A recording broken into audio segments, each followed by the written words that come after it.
우리 서로 한번 인사하실까요? 한 해 동안 수고하셨습니다.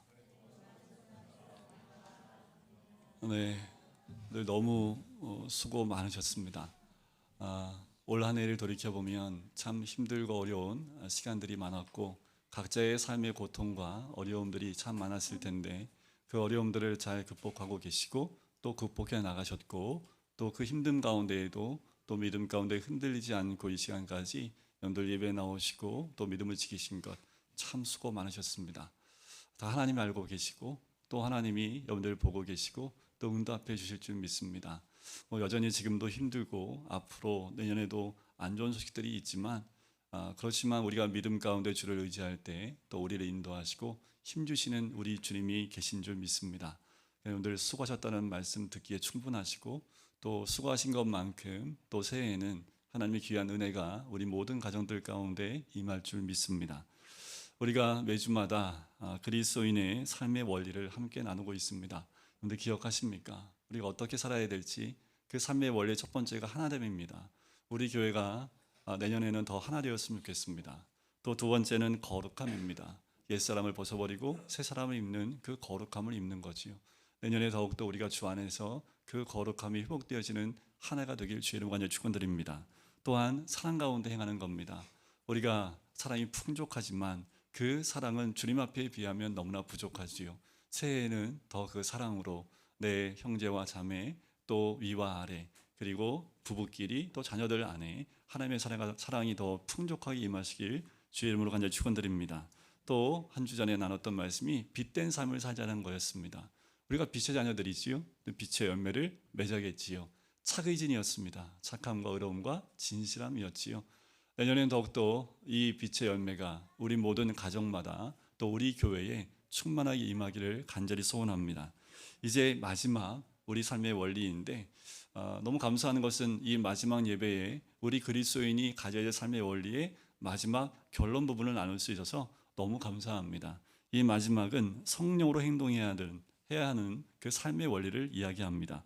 그리스도인의 삶이란 내 뜻대로 사는 삶이 아니라 하나님 뜻대로 사는 삶이지요. 그래서 그리스도인은요 하나님 뜻대로 사는 사람이다 라고 말할 수 있습니다. 내 힘으로 사는 것이 아니라 오로지 하나님 힘으로 사는 거지요. 여러분들 내 힘으로 신앙생활할 때 얼마나 힘듭니까? 그리고 내 생각대로 하면 얼마나 힘들고 어려운지를 우리가 늘 경험하지요. 그러므로 우리는 말씀에 비추어 그 말씀에 순종하면서 예수님 중심으로 살아야 하는 거지요. 이 말씀은 좀 더 본질적으로 요약해보면 이런 거예요. 그리스도의 삶은 성령 안에서 성령님과 함께 성령님을 따라 사는 삶이라고 할 수 있습니다. 우리 주 뜻대로 살고 싶지요. 그리고 실제적으로 구체적으로 살고 싶은데 이 모든 삶을 도울 수 있는 분은 성령님이십니다. 이 세상에서 하나님 뜻대로 살 수 있게 하는 힘의 원천, 그 실제적인 원천이 성령님이라는 거예요. 여러분들 이 성령님은 오순절 이후에 성령님의 역사는 집단적으로 임합니다. 그리고 집중적으로 나타나셨지요. 그래서 오순절 이후에 가장 강력하고도 뚜렷하게 성령의 역사가 나타났던 것. 그런데 세계사의 오랜 시간 가운데 우리가 기억해야 될 것이 종교개혁이었지요. 위클리프, 마틴 루터, 칼뱅, 찌빙글리 하나님의 역사가 이분들을 통해서 이 땅을 개혁했고 다시 믿음으로 말씀으로 돌아오는 계기가 되었던 것을 우리가 기억을 합니다. 또 시간이 흐르면서 전 세계적인 영적 기운이 새로워지는 그 영국의 대각성 운동, 미국의 대각성 운동으로 나타나게 됩니다. 존 웨슬리, 그리고 조나단 에드워드, D.L. 무디, 그리고 빌리 그레함까지 하나님은 강력한 한 시대를 깨우시고 역사하시는 성령의 역사가 드러났다라는 거지요. 여러분들 이제 근대에 와서는 이 아시아와 아프리카와 남미를 통해서 하나님의 역사가 일어나는 것을 보게 됩니다. 여러분들 최근에는 이 성령의 역사가 어떻게 흘러가는지 우리가 깨달아 알아야 합니다. 많은 곳에 전쟁이 일어나고 있고 지진이 있고 이런 상황 가운데서 하나님이 성령님 우리에게 무엇을 말씀하신지를 깨어 들어야 한다는 거지요. 그런데 특별히 우리가 깨달아야 될 것은 많은 이슬람 사람들이 주께로 돌아오고 있는 이 현실을 보셔야 합니다. 이슬람 사람들 가운데 지금 주께로 돌아오는 그 속도와 그 인원수가 기하급수적으로 늘어가고 있다는 거예요. 우리는 한민족으로 한국 사람들끼리만 모여있기 때문에 세계에서 나오고 있는 영적 흐름을 깨닫기가 쉽지 않습니다. 하지만 들리는 그 이야기는 너무나 예수님을 믿기 어려운 이슬람권에 있는 사람들이 주께로 돌아오는 그 사건들이 지금도 계속 보고가 되어지고 있다는 거예요. 이거는 역사상 이렇게 갑작스럽게 주께로 돌아오는 사건이 있었던 것은 전 세계 이전에는 없었던 사건이었다라는 거지요. 지금 성령님이 그렇게 역사하고 있습니다. 또 한 가지 우리가 집중해서 봐야 될 건 뭐냐 하면 이스라엘이 주께로 돌아오고 있다라는 거예요. 여러분들 우리가 잘 알고 있는 대로 여러분들 보도에 나오고 뉴스에 나오는 것은 하마스와 이스라엘 지금 그 전쟁 가운데에서 지금 나타나는 이야기들은 이스라엘이 너무한다라는 쪽으로 포커스가 되어져 있지만 이스라엘 편에서 나오는 보도는 거의 없어요. 근데 정말 중요한 건 뭐냐면 이 와중에 이스라엘 사람들이 주께로 돌아오고 있다는 사실들입니다. 여러분들 이 사인이 뭐냐면 이제 때가 가까이 왔고 성령의 역사가 무르익었다라는 겁니다. 이것이 완성되어질 때가 언제냐면 예수 그리스도가 이 땅에 오시는 거예요. 세상에 성령의 흐름이 어떻게 흘러가고 있는지 우리는 잘 보셔야 합니다. 그리고 우리가 어떻게 기도해야 되고 성령께서 어떻게 우리를 인도하고 계시는지 깨어있지 않으면 성령의 인도하심에 따라 우리가 나갈 수 없는 거지요. 더 우리의 기도가 가정에 묶여 있어도 안 되고요. 우리 교회에만 묶여 있어도 안 됩니다.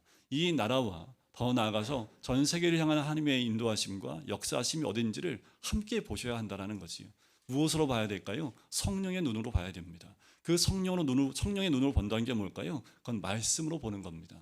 그 말씀 안에 이미 우리에게 주어진 성령의 역사는 이미 우리 가운데 임하고 있습니다. 그럼 우리는 어떻게 살아야 될까요? 성령의 인도하시는 삶을 사시면 됩니다. 오늘 말씀이 그것을 우리에게 말해주고 있습니다. 15절 한번 다시 한번 보실까요? 15절 다시 한번 읽겠습니다. 시작. 그런즉 너희가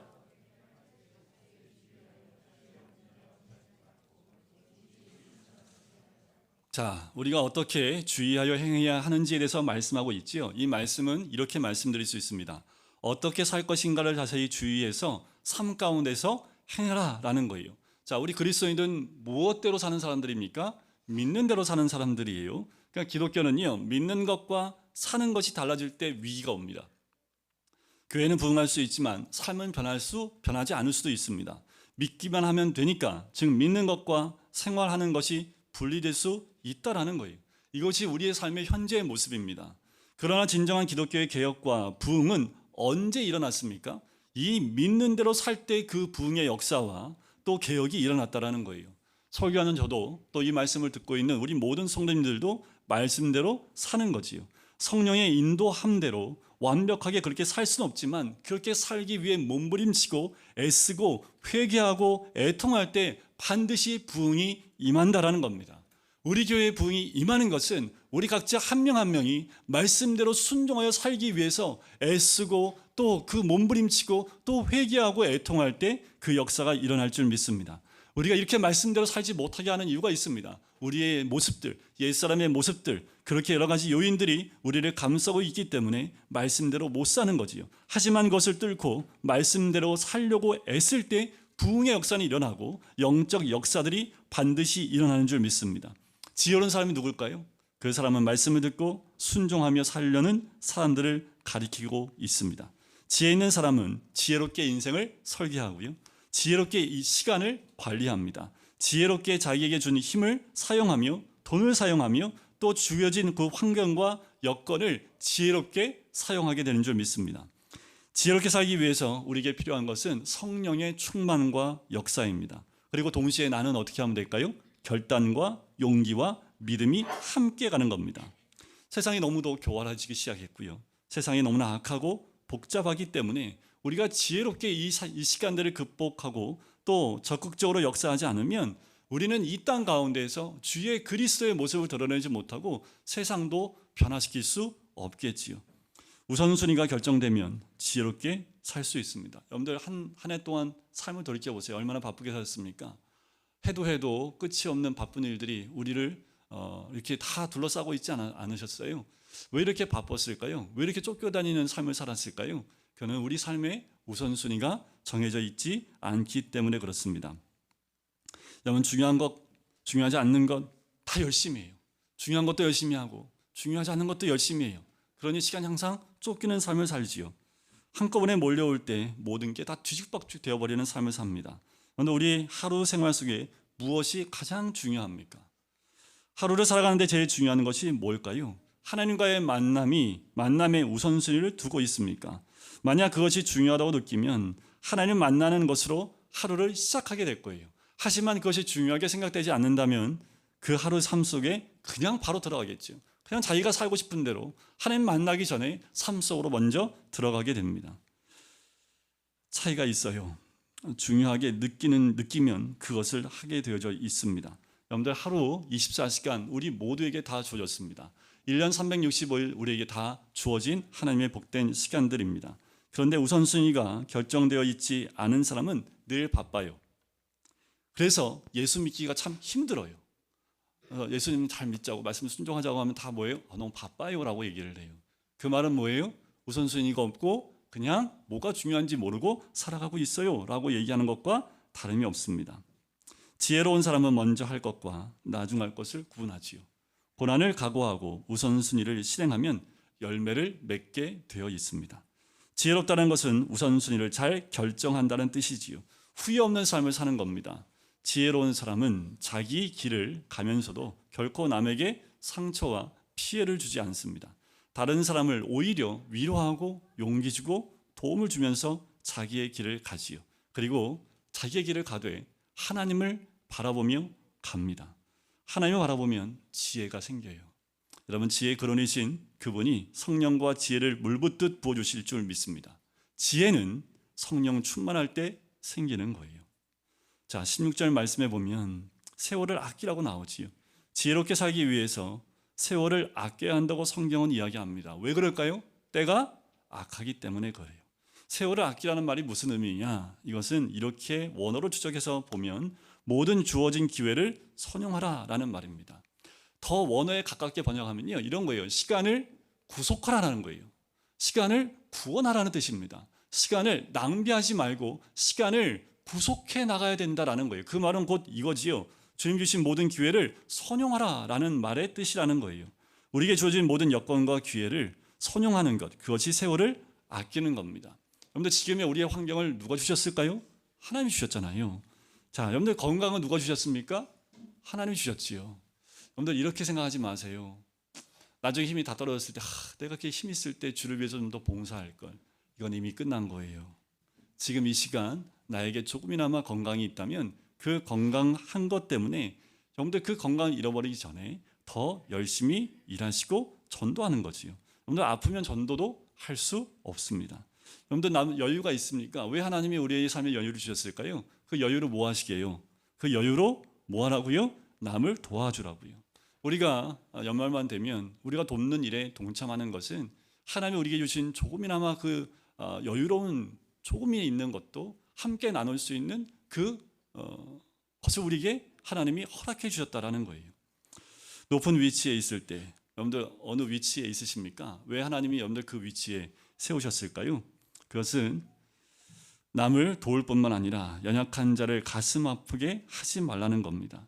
그 위치에서 더 어려운 사람을 돕고 또 그 위치에서 갑질하지 않고 우리가 그리스도인으로서 하나님이 주신 그 기회들을 어떻게 해 나가야 될지를 주님 안에서 지혜롭게 해 나가야 된다는 거지요. 더 중요한 건 뭐냐면 그 모든 일들을 통해서 전도해야 합니다. 그래야 우리가 그 자리를 떠날 때 후회하지 않게 돼요. 하나님 주신 여건과 기회를 잘 활용해야 합니다. 이것이 세월을 아끼는 거예요. 여러분들, 이 세월을 아끼지 못했던 가장 대표적인 성경의 인물이 있습니다. 부자와 나사로 거지 이야기입니다. 그 부자는 살아있을 때 많은 것을 누렸지만 거지 나사로를 돕지 않았지요. 근데 죽고 난 다음에 이 부자가 원했던 건 딱 한 가지입니다. 뭘 원했을까요? 물 한 방울이었습니다. 하지만 그 물 한 방울도 어찌할 수 없었지요. 내가 숨쉬고 살아있고 육체가 남아있을 때 일할 수 있는 겁니다. 여러분들, 시간을 헛되이 사용하지 마십시오. 왜 이렇게 우리가 시급해야 합니까? 왜 이 일이 강조돼야 합니까? 그것은 세상이 악하기 때문입니다. 그런데 세상이 악하다는 말은 무엇일까요? 심판이 가까이 왔다라는 겁니다. 심판이 가까이 왔다는 것은 무엇을 말합니까? 주님 다시 오실 때가 가까이 왔다라는 거예요. 이 세상은 영원하지 않습니다. 안개와 같아요. 잠깐 있다 사라지는 것들입니다. 여러분들, 우리가 지롭게 사는 인생이 뭐냐면, 저는 장례식장 가면 그 장례식장에서 꼭 말씀드린 게 있습니다. 우리가 참 지혜로운 사람들은 내가 이 자리에 오기 전, 이 올 수 있다는 생각을 가지고 오늘 하루를 살아내는 사람이 가장 지혜로운 사람이다 라고 이야기를 해요. 우리 모두에게는 다 언젠가는 마지막 개인의 종말이 옵니다. 더 나아가서 이 땅의 종말도 곧 옵니다. 그러면 그렇게 종말이 오기 전에 내가 어떻게 살아야 될지에 대한 그 부분을 깊이 묵상하고 산다면 우리는 헛된 시간들을 보내지 않고 살게 될 줄 믿습니다. 염두 곳곳에 많은 일들이 일어나고 있어요. 어저께 뉴스를 보니까 우크라이나의 러시아에서 폭격이 가져서 한밤중에 아파트에서 불이 나고 폭탄이 떨어지는, 여러분들 그것이 바로 종말과 같은 모습이겠지요. 여러분들 그것이 우리에게 임하지 않았기 때문에 그날이 임하지 않을 거라 생각하십니까? 그 우크라이나 사람들은 그 밤이 정말 지옥 같은, 그리고 마지막 때 임한 것 같은 그런 모습이었을 거예요. 하지만 우리도 자유롭지 않습니다. 우리가 늘 깨어 있어야 될 것은 그것은 그 사람에게 임한 마지막 날이 아니라 우리 모두에게도 임할 수 있는 날이라는 거지요. 그래서 우리는 겸손하게 살아야 합니다. 17절 말씀을 보세요. 그러므로 어리석은 자가 되지 말고 오직 주의 뜻이 무엇인가 이해하라 라고 하지요. 주님의 뜻을 깨닫는다는 것은 지혜롭다는 말과 동의어입니다. 성경에 보면요, 지혜로운 것과 어리석은 것을 본문에서 두 가지 그림을 통해서 우리의 이해를 돕고 있습니다. 지혜롭지 못한 상태, 어리석은 상태를 뭐라고 표현하고 있습니까? 어떤 상태가 지혜롭지 못한 상태예요? 술 취한 상태입니다. 술 취한 것. 자, 저는 술 취한 게 뭔지 잘 알아요. 저희 아버지가 한 번 술 드시면 정말 분간이 안 될 정도로 술 드시기 때문에 가끔 저희 어머니하고 아버지를 모시러 나갔던 적이 있습니다. 그때 생각해 보면 술 취한 사람의 특징이 있습니다. 살이 분별이 안 되지요. 술 취한 사람들은요, 감각이 없습니다. 정말 감각이, 초인적인 힘이 나와요. 감각이 없으니까 힘도 무지하게 셉니다. 그 힘을 가지고 뭐 할까요? 싸나워지기 시작을 합니다. 소리 지르지요. 여러분들이 소리 지르는 거 거의 대부분 보면 술 취해서 소리 지르지 술 취하지 않은데 소리 지르는 경우는 별로 없지요. 실제로 제가 외국에 잠깐 나갔는데 정말 조용한데 밤 9시에 괴성이 나오는데 그게 한국말이 들리기 시작하는 거예요. 뭐라 했더니 술 취한 한국 사람들이 막 고성방가하면서 우리나라 가요를 부르면서 다니고 있더라고요. 상식적이지 않지요. 그래서 술 취한 결과를 뭐라고 하냐면 방탕이라고 성경은 이야기합니다. 이것이 지혜롭지 못한 사람, 어리석은 사람의 모습입니다. 여러분들 혹시 우리가 이와 같은 모습은 있지 않습니까? 그러면 지혜로운 사람의 모습은 어떻습니까? 성령 충만한 상태라고 얘기하지요. 성령 충만하면 4가지 열매를 맺게 된다고 성경은 얘기합니다. 자, 성령 충만함을 받으라 라는 그 말, 잠깐 그렇게 하라는 말이 아니라 계속적으로 충만하라는 것이지요. 자, 여러분들 무서운 말씀이 마태복음 12장 말씀에 있습니다. 마태복음 12장 뒷부분에 보면 어떤 내용이 나오냐면 한 사람에게 있었던 귀신이 떠나갑니다. 그래서 귀신이 나가서요, 광야에 물 없는 곳을 두루 다니다가 갈 데가 없어요. 그래서 어디로 다시 갔을까요? 옛날 자기가 살았던 그 사람의 집으로 다시 돌아옵니다. 자, 그 사람은 예수를 믿음을 통해서 귀신이 나갔지요. 자, 그 귀신은 언제나 옛집, 나를 사모하는 사실을 꼭 기억하셔야 합니다. 그래서 돌아다니다가 갈 데가 없으면 꼭 다시 찾아와요. 자, 귀신은요, 이렇습니다. 들어오기 전에 꼭 쳐다봐요. 관망을 해요. 관망을 했는데 예수님 이름으로 깨끗하게 정비가 되어 있는 거예요. 너무 깨끗해. 필요한 거 다 채워놨어요. 그런데 텅 비어 있습니다. 그러면 더 악한 귀신 7을 데리고 더 들어가서 전보다 더 악하게 되는 거지요. 여러분들 예수 믿고 비워놓으시면 안 된다는 거예요. 그것은 우리 모두에게 임하는 사건입니다. 예수를 믿음으로 내 안에 있던 귀신이 떠나갔다면 그 귀신이 텅 빈 내 마음에 돌아오지 못하도록 내 안에 성령으로 충만함으로 채워져야 될 줄 믿습니다. 예수가 지배되지 않는 곳은 반드시 사탄이 들어옵니다. 성령 충만한 상태란 다른 말로 말하면 빈 공간이 없다라는 뜻이에요. 성령님이 우리를 지배하는 것, 성령으로 채워지는 것, 바로 성령 충만한 상태라는 것은 성령이 내 안에 내주하시는 것, 성령님이 내 안에 인치시는 상태, 성령의 세례가 베풀어진 상태, 성령이 나를 인도하는 상태를 의미합니다. 이것이 그리스도인의 모습이지요. 성령의 지배를 받으면 성령을 좇아서 살게 됩니다. 성령의 지배를 받으면 열매를 맺게 돼요. 생수의 강이 배에서 흘러나옵니다. 성령 안에서 의와 평강과 희락을 맛보고요, 하나님의 사랑이 우리 마음에 부음바 되기 시작을 합니다. 그럼 어떻게 될까요? 자연히 드러나지요. 전도가 될 수밖에 없습니다. 오직 성령이 너희에게 임하시면 너희가 권능을 받고 예루살렘과 온 유대와 사마리아와 땅끝까지 이르러 내 뭐가 되리라? 증인이 되리라. 성령이 충만하면 이렇게 삶이 역동적이기 때문에 증인된 삶을 살 수밖에 없다라는 거지요. 성령이 충만하면 두 가지 현상이 나타납니다. 내적 열매와 외적 열매입니다. 성령의 내적 열매는 성령의 9가지 열매지요. 그리스도의 인격과 성품이 내 안에 온전히 이루어지기 시작하는 겁니다. 성령이 충만하면 외적 열매가 맺히기 시작을 해요. 그것이 전도의 열매입니다. 성령이 충만한가 그렇지 않은가는 열매가 있는지 없는지를 보면 알 수 있습니다. 예수를 오래 믿는 것으로 판가름하지 않습니다. 나로 인해서 예수 그리스도를 주님으로 믿는 사람이 생기는가 그렇지 않은가를 통해서 알 수 있는 거예요.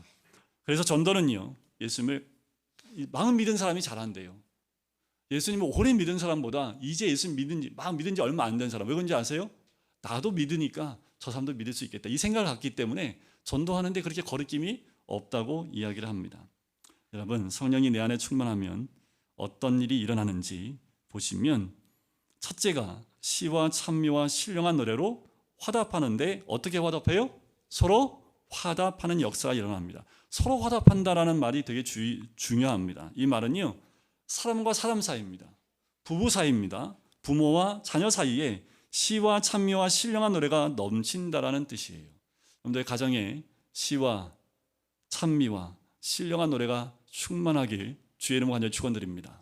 여러분들 가정에 새해에는 이런 시와 찬미와 신령한 노래가 충만해서 부부 사이가, 또 부모와 자녀 사이가 주 안에서 이렇게 서로 화답하는 복된 가정이 되길 간절히 소원합니다.